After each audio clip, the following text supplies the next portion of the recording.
Hey, welcome to Tablenauts. I'm Doolan, and today I have a video that's not just about showing you what I've got for Christmas from loved ones, but also to show off a couple of things that we've gotten as a crew, and also some things I've even made. It's a bit of show and tell today, really. All right, we're gonna do these in an orderly fashion. So we're gonna start, in case you don't care about this at all, but it does give you a preview of what we're going to talk about in the future, so maybe stick around for it, are two games that we got sent to us by publishers that we're really excited to play. I've already learned both of these, and I've already gotten one play of each of these in. I just haven't been able to really gather my thoughts on it yet, so this is just to show off a little bit of it. But we got the Doomensions Pop-Up Mystery Manor by Mystery Package Company, and we've actually talked about a game that came to Kickstarter, I believe. I forget the name of it because it's really Mystery Package Company is what sticks in my brain, but I think it's like Body Found or something like that. But it was really, really cool, and I remember telling them afterward, like, hey, I loved this. This was really neat. And they were like, well, would you like to take a look at something else we were working on? And this is insanity. And talk about like board game pieces that just blow your mind. On top of having really cool like files and newspaper clippings and all of these kinds of things that you got to go through, they also have this pop-up that looked like a book. It looked like a book, but then you unfolded it and it turned into literally an entire mansion. Just ridiculous. I've never really had anything like that before, but on top of that, it's actually worked out really well. Like the puzzles in it, it felt a little gimmicky at first, and like there's some things that are hard to pop out. Again, this is just a show off, so screw my thoughts right now, but like Emily and I are really liking it. We're 1.5 of the 5 mysteries into the puzzle itself, or into the game itself. That was the first one that we've gotten sent, and the second one is from our friends over at Van Ryder, and many of you might be like, ooh, is it Final Girl? No, it's not Final Girl. They're not one-hit wonder over there at Van Ryder. These guys know what they're doing. We've actually covered a game for Van Ryder before. We had someone on the inside who's a really good friend of ours, Jamie at Foster the Meeple. But she reached out to us about Garden Guests, and believe it or not, she was right that I would like this game. It reminds me of Chinese checkers a bit, if that makes sense. Like the board is shaped that way, but the way it's played is really, really cool. And you play on teams typically. I think, honestly, the team play is the best way to play. So 4 or 6, but you can play it 2 to 6, whatever you want. I really like this. It's about collecting cards to create paths across and really pivoting whenever one team starts to take over one spot. You want to control that side of the map a little bit better. Your whole goal is to create a path from one side of the board to the other. Approachable game, really beautiful, really cute. Garden Guests, good game so far. Again, I'm turning this into a review section. Stop sabotaging the video, Doolin. This last thing isn't a game that got sent to us, but I just wanted to shout this out because many of you, like early Tablenauts fans, are going to recognize this game. But Bloodstone, or Druid City Games, thank you, James Hudson, sent us these lovely shirts. One of them is the Druid City shirt logo, but another is of a game that made my top 50 games or top 20 games of all time back when Max and I like first started the channel. It's the only top games of all time video we've ever done, and Bloodstone was in my top 10, and it's not even out. It's not, like, I thought by now, of course, like it would have released, but you guys failed. I'm just kidding, you guys didn't fail us, but I think the game's coming back, and I'm hoping that this right here is a sign of what is to come in 2024. I hope. Druid City, please. Way more than anything else you could put out ever. Bloodstone needs to come out. The people are talking, and by the people I mean me, because I'm people. But yeah, in case you haven't heard about this company, Druid City, cool company. Next set of games are all games that I got for Christmas, and this year I asked for a lot lighter of games, and I noticed that was a bit of there's a section over here, like right here and right here especially, that there are like party-ish games, but most of my shelves are meant for board gamers, whether it's playing like one-on-one with Emily, whether it's playing solo, whether it's playing with my buddies at Tablenauts. Like all of these people, I have a lot of games that are meant for them, and then when I'm going to like my parents' house, or when I'm going to Emily's parents' house, or whoever it is, like if we're at a party of friends that are inviting us over who aren't really board gamers, or we're inviting people over and are like, hey, I've never played a board game before, what would you recommend? Like I have a good amount, but they're starting to get stale. I need some newness, and so this year was heavily focused on that. First up is a game that Emily got for me that just sounds awesome, and it really does feel like it's gonna fit well with both the Tablenauts crew and with family at a party, and that's Splito. I'm gonna call it Splito because that makes more sense to me. But Splito is this card drafting game that just seems super fun. I think it would replace, in my mind, the area that like Point Salad would fit, because the game kind of plays the same way, where in everybody's hands, as you draft these and pass these, there's going to be cards that score points, and there's also going to be just like objectives. So you can draft a card that will help you fulfill an objective, or you can draft an objective. And the card doesn't just go out in front of you. Instead, you actually put it to the left or right of you, and it scores with your partner to your left and to your right. And you're still like, you're not winning in pairs like in Medium. Instead, your score at the end is how much points from objectives you got on your left between the two of you, and how many points you got on the right between the two of you. And everybody will have piles to their left and right. And so you have to, I think it's going to, what I foresee happening is everyone will start arguing at the table, especially like Max, Josh, like people we're comfortable around. Be like, hold on, don't put that pile, put that card over there in that pile for the third or fourth time in a row. You just want that person to win. Like, come put it over on my side. And like, I'm looking forward to that.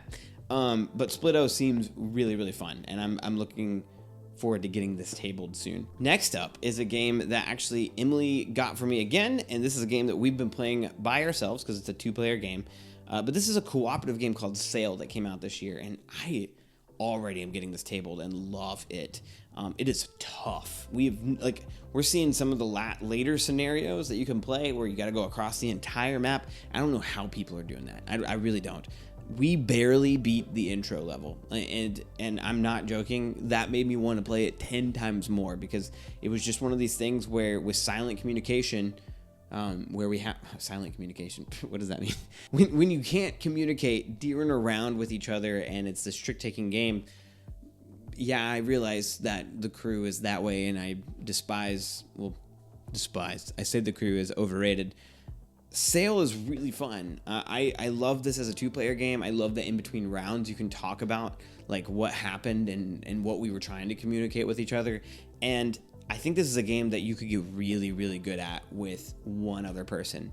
And then on top of that, just take it and play it with somebody else, and it feel completely different because that silent language, you haven't been able to communicate with them yet.